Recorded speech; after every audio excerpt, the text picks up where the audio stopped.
Streets. Chatting with us. Today's topic, we're going to talk about competition and in your relationship. Okay, so with competition and relationship, we're gonna let Jazz start it off. You want me to start? Okay, I'm well, just I'm going to start start it off with a personal experience. I wouldn't say that it was actually competition. I don't feel like I was competing with you. Okay. But I do feel at times in our marriage, I felt that I was envious of you at times. Okay. And jealous in a way because I was, told that I need to wait a little bit and, do my career a little bit later while you do your career. So I was like, dang, like he's already in the military. He already got things going for himself. Why do I have to wait? And then not realizing that I needed to be a mother at that time and be a wife at that time. So, and thank God that it played the way it did, because when we both tried to go to school, I felt like it was chaotic. Yeah, it was a mess. One was going, one was coming, one was coming, and one was going. It was a mess. And there was no balance there. And then I was able to go to school when we lived in Hoover, with still be able to be a full-time wife and a mother and volunteer at the schools with no interruptions and do my work with nobody interrupting me. So. Got you. I definitely, like I said, at that time, and that's very understanding. Because, like you said, I was kind of moving, and you were just waiting waiting till your time. And a lot of times, people were just like, when is it going to be my time? Right. And like I said, I think we did a lot of praying, a lot of counseling during those times, and it was. Jazz, it's just her time. It wasn't her season at that time. Absolutely. That's what you want to call Absolutely. it. But I want to tap a little bit into the book that we continue to promote, "Work It Out" by Tony Gaskins Jr. He has a chapter in there called "Being Teammates," and that is a book that like I said, we promoted. We get a lot of great information out of it. So I'm gonna talk about a few things that he talk about in the book, and like I said, just kind of put a little spin on it. But most of this is his. So I mean, I'm not taking his stuff. Just like I said, if you like what we talking about or like what I'm saying, definitely grab the book. The first thing it talks about is competing, and a lot of times instead of competing in relationships, he talks about competing for things like love, Absolutely. competing for compassion, and competing for things that instead of the negative things, he wants you to compete, or not he, but that's just the things that we should do, is just compete about who can be the fittest. Like make that a competition, and you both reap those benefits. A lot of times, he also talks about being teammates. Also, is that one person in a relationship might be stronger. What made me stronger? Might be stronger in the area. Is that what you're saying? No, not being stronger in the area. Just talking about he went into the giving and receiving. Gotcha. So one person may feel like they just giving, the other person just receiving everything, and that's not being a teammate. That's not being an effective teammate when only one person is reaping all those benefits. And I can't say, like I said, we always preach truth and transparency. I feel like in our relationship, and Jazz tell me sometimes, like, DeMichael, well, I do this and do this, and she do, I gain a lot. She do a lot. And I felt at one point she was doing so much or giving so much she wasn't receiving. And I got to be honest, where I was just kind of she spoiled me into that particular area where it was just like, hey, she just giving. I ain't gonna say a particular area. It's just a lot. She's just a natural giver. So she just do this and do that. And then the more I received, the more lazier I got. The more times I started just sitting back and just kind of just chilling, because she was just doing that. But as I read the book, I was realizing that that's not the way that you want to do in your relationship, and to have a successful relationship. Also, he also talks about being happy for your spouse. So like, even when we were talking about at the beginning, when I promote, we promote. Right. It's us, be happy for your spouse, be happy for your significant other. Absolutely. Actually, not even only that, it's just be happy for everybody.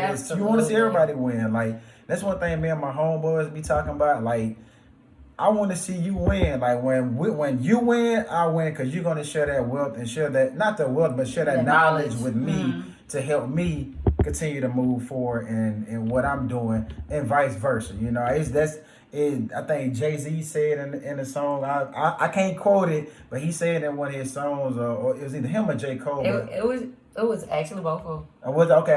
So I'm on the right track. But they somebody you can't win at the like.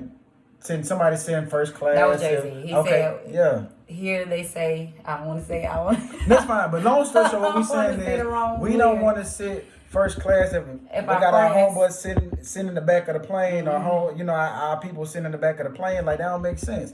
We all trying to see each other win, which is going go into our topic next. Our next topic of financial freedom, pretty much. But I'm gonna continue with this one. He also talks about speaking life within your partner. Yes. A lot of times you can shut a person down by just being negative, or just by not being there or supporting that person. So speak life. I know is so real. it is. That's one Support thing is I do remember with Jazz. And this, like I said, I don't know if she's gonna be mad about this, but this is something I did tell her something early in our marriage. I remember when my career kind of took off, and I asked her, I said, Jazz, what if I leave you today? What do you have? And she sat down and she was just looking, and she was like, I ain't really got nothing. And I was like, I always wanted to see her have something regardless, or do something regardless. And that was, to me, the reason why I said that was to give her that push to continue to move forward. Like I said, I don't know if you asked, I don't know how you feel about that, but like I said, at that point, that's what I meant by it. It wasn't anything negative or bad. It was just one of those things that I was just like, I had to speak life. Like, Jazz, you got so much, but you hold yourself back. And I'm gonna speak on that because I would talk myself out of something. Like, I can be great at something, and then I'd be like, okay, DeMarco, I'm gonna do it, and then I'm like, nah, like, I don't want to do it. I'm scared. So that's what he was saying during that time. Like, Jasmine, like, now that time is gonna come. Are you gonna take advantage of it? And so, like, literally, when I got back in school at Hoover, and before we got there, I know we was talking to, like, co-pastor and them about, just about the move and different things. And he was like, well, Jazz, maybe this might be a good time, because I couldn't find a job right away. And he was like, well, Jazz, maybe this might be the time you need to go back to school. And I was just like, I don't want to go back to school. But in reality, I wanted to go back to school, but I would tell myself I don't want to go back to school because I'm just like, I was already like, I would get comfortable. I'll just say that. I would get comfortable a lot of times with where I'm at because I'm like, oh, I don't need all this and we don't need all that. And I get comfortable. And so DeMarco was like, well, we don't necessarily have to need all this, but are you where you want to be? Have you done everything that you want to do? Yeah. Also, when he talk about being teammates, in the book, he also talk about life outside of your spouse or outside of your significant other. He talk about and that's what he means by that. I think is just a social. It's okay to have a social life. Like, it's okay to be lovey-dovey and touchy all the time, but at the end of the day, you do need a social life. You need people, to kind of just decompress and get away from the house. To, like, say, go work out or go have a drink or a cigar or wine. Go get my wine, go get my toes done. DeMarco does not like go get his toes done. He don't want to pay for that. Me, but I do got some nice looking toes. So they all right. Tell the truth. They all right. All right. They all right. And they cute. They cute. But no, for real though, it's okay to actually, to not just be 100% all the time with your spouse. You don't have to be. No, so I think he talks about that too as being a good teammate. Another thing he talks about is being honest. Honesty is really a key to being successful. So you have to be honest with your partner, with your teammate. Like, hey, I'm struggling in this area. I need help with whatever it is. And with that honesty, that kind of push that other person to kind of help you out so y'all can both be successful. Yeah. One thing I know what we always talk about is in our household, we go pound team over street. That's our thing. Like, that's it. That's our thing. Like, if it ain't gonna benefit that, I don't really want to talk about it, just to be honest with you.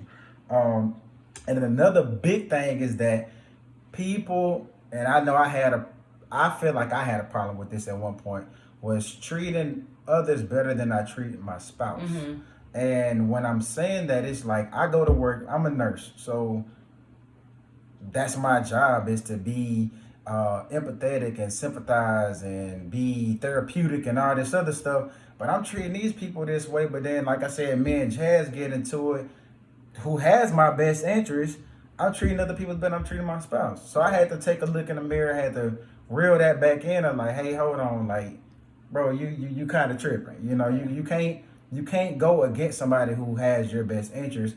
You just gotta work through it, even though she talking and saying whatever. You just gotta, okay, what is she really trying to say? And then you get through that situation. Yes, and I'm gonna add something to that. When we realize that our spouse have our best interests at heart, then you really, that what takes like the frustration out of it. Like, meaning that I can tell you something that you might not want to hear, but I can tell you that, and then you understand that it's all love, you know. True. And that it's not like me to say anything maliciously or intentionally to hurt you or to harm you. I 1,000% agree. And that's something that we still work on to this day.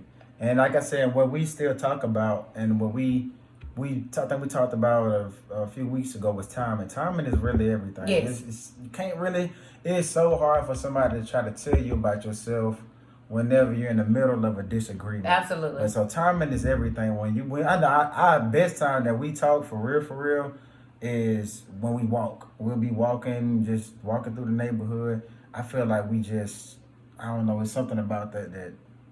Or even when we did, like, you know, when we went to our picnic the other day, like, Yeah. Oh, yeah.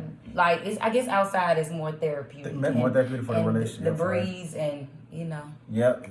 And I read that too in the book, that, I mean, it was a different chapter and a different section, but it was saying, like, most people, like, you know, even if you feel like you're gonna raise your voice when you're in public, you're not gonna probably raise your voice. Raise your voice, correct. Like, if you at lunch, you're not gonna. I mean, I've seen some people do that, but that's not the goal. Oh, we did that. You remember that one time? I'll be honest. With Co-Pastor, man, they just looking at us like we're crazy. We sitting up there just trying out. We both. They was doing this. Yeah, just like, oh, how's your food going? I was like, ooh, yeah. We realized how crazy we really look and sound, and so that's why I was saying, like, the goal is not to do that. We have overcome, praise God. Yes. So in public, I don't like to be embarrassed. No. So if I can say something funny, or if he has a passing gas, and honestly, I'm gonna leave like really fast and really quick, because I get embarrassed easily, and that frustrates me to be embarrassed. Yeah.